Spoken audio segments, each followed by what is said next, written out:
the day she was born, and I hadn't figured out how to live with that story yet.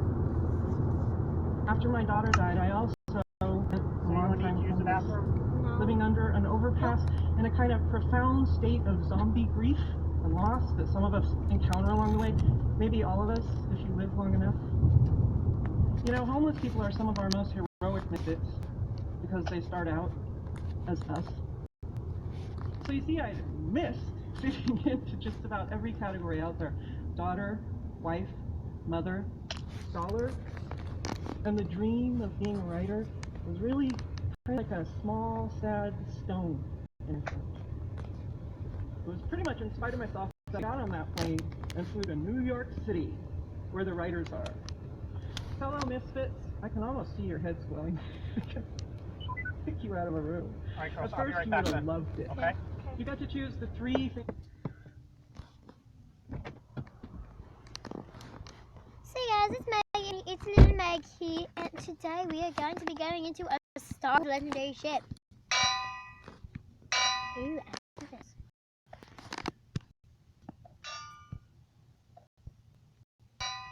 Those make loud noises. Didn't even realize that.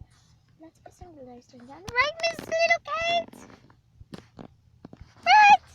Yeah, she's not taking me because I was going crazy, a little crazy, and she was getting a little mad at me. A little bit crazy. And she gets mad at me. Right, Maya? A little crazy. Not even a lot. You still have to get mad at me. Hello, I want to go up. I don't want to go down. God. Sorry guys, I'm in a really bad mood right now because Maya keeps on being so mean. She's like, stop touching me. Look at the screen. You're stupid. So, anyway, this is Little Meg, inspired by Little Carly. Not stolen by Little Carly, of course not, but just inspired. We are a legendary Star Wars ship. I love Star Wars. I don't know about Little Carly. Does Little Carly like Star Wars? Have any of you figured out how to make those villagers so you can actually talk to them and stuff, like to make those people? Because if you have, then go ahead and tell me. Me and Maya would love to know. Right, Little Kate? Yeah. Guys, I was wondering if you would like an episode. I'm just going to talk right now. We're picking out skin. I was wondering if you guys would like to have an episode where I'll make a whole channel for you. Not like a channel, not like another whole YouTube account, but I mean like a whole section for you of me playing different games on here, because I'll do that for you, you know. So let's see.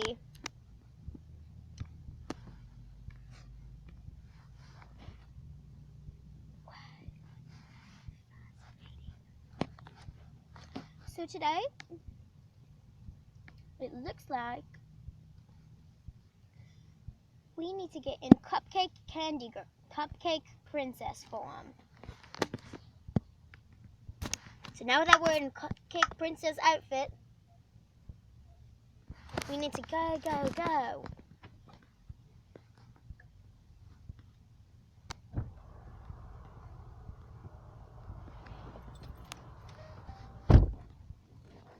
We have a very important thing we have to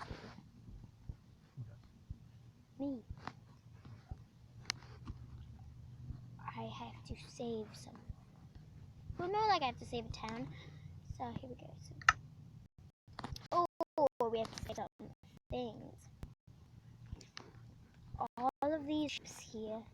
I don't know if you can see that. A bunch of ships, and we need to. And one of them is dropping to the ground. You can't see it dropping because it's doing it very, very slowly. So slow you can't even see it. But we need to figure out which one it is, and that's going to be very hard. He said that it kind of looks like a house, so I'm thinking it might be this one. So it is a house. He said it looked like a house, or well, he didn't say it looked like a house. He just said that it's something you can live in. I don't know if that's it there. I bet everyone would guess it's that, but I don't know. If these are powers to fix the leak.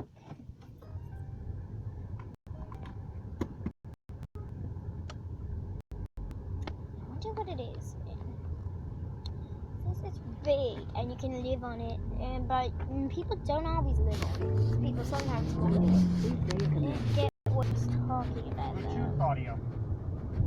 This is hot air balloons. Don't people have you ever heard anybody live on it? Have you ever seen anybody live on a hot air balloon? Went and found them for you. I You haven't. got set up at the But Gramercy doesn't Park mean that you Hotel, can't do where you got it. to drink late at night with cool, smart, swank people. And you got to pretend you were cool and smart and swank too. And you get to meet a bunch of editors and authors and agents at very, very fancy lunches and dinners. Ask me how fancy. I'm making a confession. I stole 3 linen napkins from 3 different restaurants, and I shoved a menu down my pants. I just wanted some keepsakes so that when I got home, I could believe it had really happened to me, you know? The 3 writers I wanted to meet were Carol Maso, Lynn Tillman, and Peggy Phelan. These were not famous best-selling authors, but to me, they were women writer titans. Carol Maso wrote the book that later became my art Bible. Lynn Tillman gave me permission to believe that there was a chance my story was a good part of the world. And Peggy Phelan reminded me that maybe my brains could be more important than my boobs. They weren't mainstream women writers, but they were cutting a path through the mainstream with their body stories. I like to think kind of the way water cut the Grand Canyon. It nearly killed me with joy to hang out with these 3 over 50-year-old women writers. And the reason it nearly killed me with joy is that I'd never known a joy like that. I'd never been in a room like that. My mother never went to college, and my creative career to that point was a sort of small, sad, stillborn thing. So kind of in those first nights in New York, I wanted to die there. I was just like, kill me now. I'm good. This is beautiful. Some of you in the room will understand what happened next. First, they took me to the offices of Farrar, Straus, and Giroux. Farrar, Straus, and Giroux was like my mega dream press. I mean, T.S. Eliot and Flannery O'Connor were published there.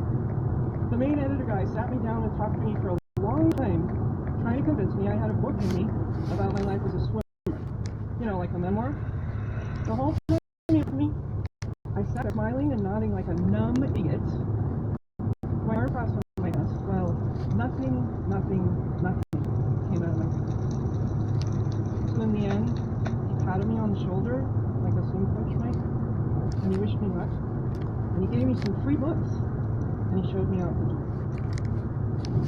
Next, they took me to the offices of W.W. Norton, where I was pretty sure I'd be escorted from the building just for wearing Doc Martens. But that didn't happen. Being at the Norton offices felt like reaching up into the night sky and touching the moon while the stars stitched your name across the cosmos. I mean, that's how big a deal it was to me. You get it? Their lead editor, Harold Smith, leaned over right in my face I think it's this shit. right, Then what it was said, about. well, send me something then. Me, Can live on this shit. most people, especially dead people, Sometimes they do. right? Don't always do. It took me over a decade And to I've even heard that imagine putting they something in an don't always envelope do this, and licking but the they do sometimes. Sometimes I gave a reading and there, No, people don't do that. So and at the end of the reading, people wouldn't do that Catherine that much. Kitty Because of that's Kitty kind of Hoyt and Picard Literary Agency walked straight up to me and shook my hand So and I offered think me it's this one, representation, so that means like we on have the to go spot. under the shit. I stood there and I kind of went deaf. Does this ever happen to you? And I almost started crying because all the people in the room were dressed so beautifully. And all that came out of my mouth was, I don't know. I have to think about it. And she said, okay then, and walked away. All those open hands out to me, that small, sad stone in my throat. You see, I'm trying to tell you something about people like me. Misfit people, we don't always know how to hope or say yes or choose the big thing, even when it's right in front of us. It's a shame we carry. It's a shame of wanting something good. It's a shame of feeling something good. It's a shame of not really believing we deserve to be in the room with people we admire. If I could go back and I'd coach myself. I'd be exactly like those over 50-year-old women who helped me. I'd teach myself how to want things, how to stand up, how to ask for them. I'd say, you belong in the room too. The radiance falls on all of us, and we are nothing without each other. Instead, I flew back to Oregon, and as I watched the evergreens and rain come back into view, I just drank many tiny bottles of Airplane Feel Sorry for Yourself. I thought about how if I was a writer, I was some kind of misfit writer. What I'm saying is I flew back to Oregon without a book deal, without an agent, and with only a head full and heart full of memories of having sat so near the beautiful writers. Memory was the only prize I allowed myself. And yet, at home, in the dark, back in my underwear, I could still hear their voices. They said, don't listen to anyone who tries to get you to shut up or change your story. They said, give voice to the story only you know. They said, sometimes telling the story is the thing that saves your life. Now I am, as you can see, Police reported ahead. the woman over 50. And I'm a writer. And I'm a mother. And I became a teacher. Guess who my favorite students are? Wait, it's a mother? Although it didn't happen the day that dream letter came through my mailbox, I did write a memoir called The Chronology of Water. In it are Bye, the stories guys. of how many times I've had to reinvent